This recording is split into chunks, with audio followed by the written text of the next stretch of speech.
જય માતાજી. સતયુગમાં જ્યારે આપણા ઋષિમુનિઓ યજ્ઞ કરતા હતા ત્યારે રાક્ષસો આવીને યજ્ઞમાં હવનમાં હાડકા નાખી જતા હતા અને યજ્ઞ ભંગ કરાવતા હતા. આવું જ કાર્ય આપણે રાજકોટમાં પણ થઈ ગયું છે 1992-93ની સાલમાં.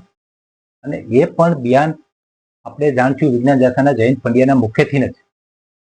2 દિવસ પહેલા ટીવી ઇન્ટરવ્યુમાં ભાઈ કહેતા હતા કે રાજકોટમાં 92-93ની સાલમાં યજ્ઞ થતો હતો અને તે યજ્ઞ મેં બંધ કરાવ્યો તો પેલા આપણે એ ઓડિયો સાંભળી અને પછી આગળ વિશ્લેષણ કરી. 1992-93માં રાજકોટમાં મોટો યજ્ઞ થતો હતો, બહુ મોટો. હું પર્ટિક્યુલર કોઈ નામ નથી દેતો, પણ એવડો મોટો યજ્ઞ કે જ્યાં કેન્દ્રીય મંત્રી અને રાજ્યપાલ બધા આવવાનો તમે વિરોધ કર્યો કે આ તમે 5000 ડબ્બા ઘી, સાચું ઘીના હોમો છો ને સ્વાહ કરો છો, એની બદલે 500 હોમો ને 4500 ડબ્બા છે એ વ્યક્તિ માણસના પેટમાં જાય એ સાચો યજ્ઞ છે. આવું અમે થીમ મૂકી હતી અને એમાં એટલો બધો જબરદસ્ત સહકાર મળ્યો બધાનો. રાજ્યના તે વખતના ગૃહ સચિવે અંગત રસ લીધો અને મારી ઓફિસમાં પ્રોટેક્શન મૂકી દીધું કીધા વગર. અને એનું પરિણામ એવું આવ્યું કે આયોજકોને 4 દિવસ પછી જાહેરાત કરવી પડી કે હવે પછી આખા વિશ્વમાં કે ભારતમાં આવા કોઈ પણ પ્રકારના યજ્ઞ નહીં થઈ શકે. આ ઇમ્પેક્ટ અમારામાં મોટામાં મોટું ઇમ્પેક્ટ પડ્યું અને ત્યાર પછી આખા ભારત વિશ્વની અંદર આ પ્રકારના યજ્ઞો બંધ થઈ ગયા. એ એક મોટો છે. અને સાંભળ્યું ને, આ જયંત પંડ્યા અત્યારે કલિયુગના રાક્ષસ કે તો રાક્ષસ છે. કારણ કે જે સનાતન ધર્મ વિરોધી હોય, જે યજ્ઞ બંધ કરાવે તેમને રાક્ષસ જ કહેવાય. આપણે રામાયણમાં સૌ જોયું છે કે મોટા મોટા ઋષિ મુનિઓ જ્યારે યજ્ઞ કરતા ત્યારે હવનમાં હાડકા નાખી જતા હતા રાક્ષસો. પછી ઋષિ વિશ્વામિત્ર અયોધ્યા આવ્યા અને મહારાજ દશરથ પાસેથી શ્રીરામ ભગવાનની માંગણી કરી કે મહારાજ તમારો એક પુત્ર શ્રીરામ દિયો અને મારી સાથે મોકલો. અમારા યજ્ઞ રાક્ષસો થવા નથી દેતા, તેમની રક્ષા માટે. પરંતુ ત્યારે મહારાજ દશરથને થયું કે ઋષિમુનિનો યજ્ઞ છે, મોટા મોટા રાક્ષસો છે, તેમની રક્ષા કરવા હું સંયમ આવું. પણ ઋષિમુનિ વિશ્વામિત્રએ કીધું કે નહીં મહારાજ, આ યશ ભગવાન શ્રી રામને દેવો છે. અને ભગવાન શ્રી રામ અને લક્ષ્મણ ઋષિમુનિ વિશ્વામિત્ર સાથે વનમાં ગયા અને જે યજ્ઞ કરતા હતા તેમનો વધ કર્યો રાક્ષસોનો અને સનાતન ધર્મની રક્ષા કરી. એટલે જ આપણે એમને અત્યારે ભગવાન માની છીએ. પરંતુ અત્યારે તો કલયુગ છે અને જે કલયુગમાં આપણે ભગવાન કલ્કીનો અવતાર થવાનો છે, પણ એને પણ હજી વાર છે. જો અત્યારે અવતાર થઈ જાય, ભગવાન કલ્કી અવતારનો અત્યારે જો અવતાર થઈ જાય તો મને એવું લાગે છે કે આપ સૌ જાણો છો કે પેલો વધ કેનો કરે? આ સનાતન ધર્મીઓનો જ વધ કરે ને. તો જરાક સનાતન ધર્મી, હિન્દુ ધર્મી જરાક જાગો. આ જૈન પંડ્યા સનાતન ધર્મ વિરોધી છે. જે યજ્ઞ બંધ કરાવી શકે તે સનાતન ધર્મનો વિરોધી કહેવાય.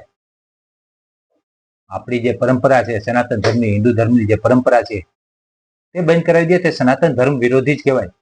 આ જૈન પંડ્યાને જ્યાં કોઈ અન્ય ધર્મમાં કોઈ દોષ દેખાતા નથી. આપણે માની લો સુરતની આજુબાજુ કે સુરત બાજુ રહે છે જય પટેલ અને રાજ પટેલ.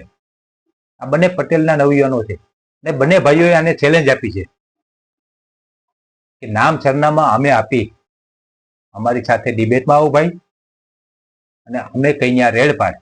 પરંતુ આ જયંત પંડ્યાએ રાજ પટેલ કે જય પટેલને એક કઈ જવાબ આપ્યો નથી. આ સનાતન ધર્મના જે અત્યારે યોદ્ધાઓ છે જે યજ્ઞ બચાવવા માટે કોશિશ કરી રહ્યા છે તેમને એક કઈ જવાબ દેતા નથી ભાઈ. અને તેમના ફોન કોલ પણ કરતા નથી. આપણે જય પટેલનો હમણાં મેં એક વિડીયો જાણ્યો કે મારો ફોન ગમે ત્યારે આવશે જયંત પંડ્યા. પરંતુ આ જયંત પંડ્યા આવા કોઈ હિન્દુ ધર્મ, સનાતન ધર્મના યોદ્ધાઓના ફોન ઉપાડતા નથી. અને કોઈ બાબા બાગેશ્વર જેવા કે કોઈ અંબાલાલ પટેલ જેવા જે સનાતન ધર્મના યજ્ઞ કરતા હોય, એટલે યજ્ઞ એટલે કે કોઈ સારું કાર્ય કરતા હોય યજ્ઞ જ કહેવાય અત્યારની ભાષામાં. સતયુગની ભાષામાં આપણે જે ફોટો મૂક્યો છે કે હવન કુંડ હોય, તેમાં હવનમાં ઘી હોમાતું હોય, યજ્ઞની સામગ્રી હોમાતી હોય, એવી રીતે ત્યાં બાબા બાગેશ્વર છે કે આંબાલાલ પટેલ છે, કોઈ સમાજને ઉપયોગી થાય તેવા યજ્ઞ કરતા હોય. અને તેમાં જયંત પંડ્યા રાક્ષસ રૂપી રૂપ લઈ અને પોતાની દાનત રાક્ષસ રૂપી રાખીને યજ્ઞમાં વિઘ્ન નાખે છે. તો આવા આપણે ઘણા જોયા છે કે સનાતન ધર્મીઓ જૈન પંડ્યાને જવાબ પણ આપે છે, પરંતુ આને જવાબ દેવાનું આપણે ચાલુ જ રાખવાનું છે. આ ભાઈ એમ કે છે કે હજી મારી 1 વર્ષની ઉંમર હજી બાકી છે, 70 વર્ષ પૂરા થાય ત્યારે 1 વર્ષ વિજ્ઞાન જાતે ચાલુ રાખીશ. નહીં ભાઈ, 100 વર્ષ લગી ચાલુ રાખો. હવે સનાતન ધર્મીઓ જાગી ગયા છે, બરોબર. અને આ ભાઈએ જ્યારે યજ્ઞ રાજકોટમાં વિઘ્ન નાખ્યું, રાજકોટના યજ્ઞમાં, ત્યારની સરકાર કોણ હતી ખબર છે ભાઈ?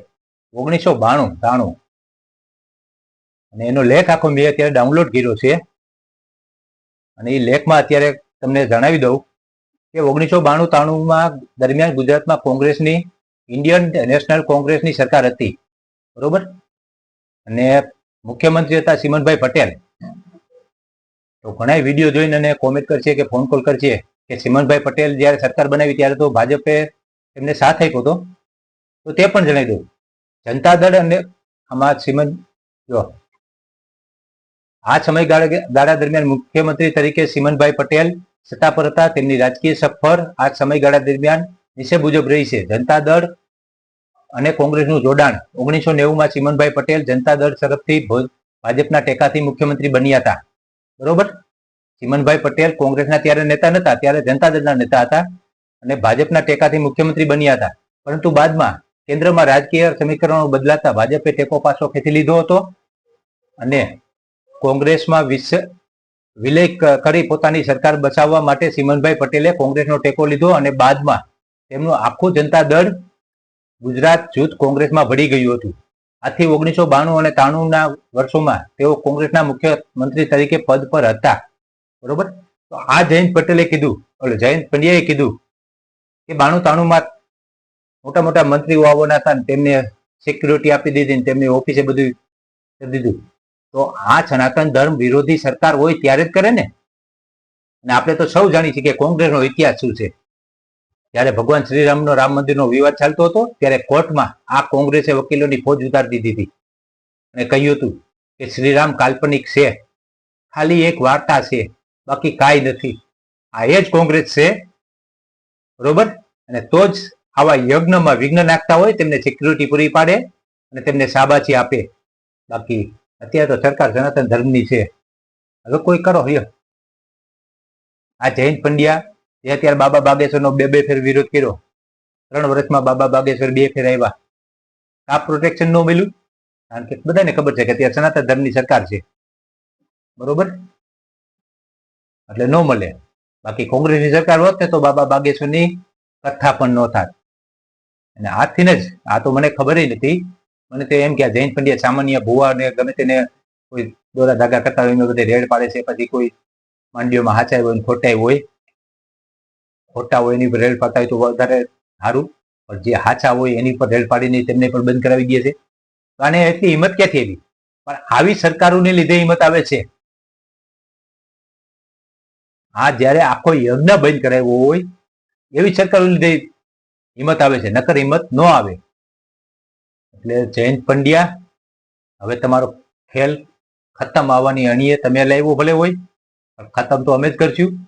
કારણ કે તમારા એક ઓડિયો વિડીયોમાંથી કડી કાઢી ને ગુજરાતની જનતા સુધી કે જયંત પંડ્યાએ જે વિજ્ઞાન જાથામાં જે ખેલ કર્યા છે, કેટલાને નિર્દોષને લૂંટ્યા છે ને ક્યાંથી પૈસા પડાવ્યા છે, તે બધું સાબિત કરવાનું છે. તમે જ્યાં તે રેડ પાડી છે 35 વર્ષમાં, તે બધાને અત્યારે કોન્ટેક્ટમાં રહેવાનું છે. એટલે મિત્રો, જે પણ આ જયંત પંડ્યા જ્યાં રેડ પાડી હોય અને તમને એમ હોય કે અન્યાય થયો છે તમારી ઉપર, તો તાત્કાલિક અમારો કોન્ટેક્ટ કરજો. લાઈન અમારા નંબર છે. જો ખોટા હોય ને તો કોન્ટેક્ટ ન કરતા, બાકી તમે હાચા હોય તો અમારો કોન્ટેક્ટ કરો, તમારી આ પ્રીતિ જણાવો, જયંત પંડ્યાના વિજ્ઞાન જાથાના પર્દાફાશ કરવામાં મદદરૂપ થાવ. તો અમારો નંબર છે, ગમે ત્યારે 24 કલાકમાં ફોન કરવાની છૂટ છે. તમારી આપવીતી જણાવો અને તમારા કોલ રેકોર્ડ, વિડીયો કોલ બધું અમે સમાચારની ચેનલમાં મેકશું. પણ તમે હાચા હોય તો ખોટા કોઈ મહેરબાની કરીને ફોન ન કરતા. સનાતન ધર્મીઓ સૌ જાગો અને સનાતન ધર્મને બચાવવાની કોશિશ કરો. કારણ કે આ 1992ની સાલમાં જો યજ્ઞ ભંગ કરાવી શક્યો હોય તો આ 1 વર્ષમાં એમ કે છે કે હું નિવૃત્તિ લઉં છું, તે કાંઈ નક્કી ન કહેવાય. આવી કેટલી જાથાઓ, આવી વિજ્ઞાન જાથાઓ એકત્રિત કરીને આ સનાતન ધર્મને બરબાદ કરવા માટે કોઈ પણ પગલું ભરી શકે એમ છે. એટલે સૌ જાગતા રહો અને આવા સનાતન વિરોધીઓને જવાબ દેતા રહો. એટલે જાગતા રહો એટલે કોઈ નિડરમાંથી જાગવાનું નથી કહેતો. નજર રાખો આવા સનાતન વિરોધીઓ ઉપર અને એને યોગ્ય જવાબ આપો. બરોબર? જય માતાજી.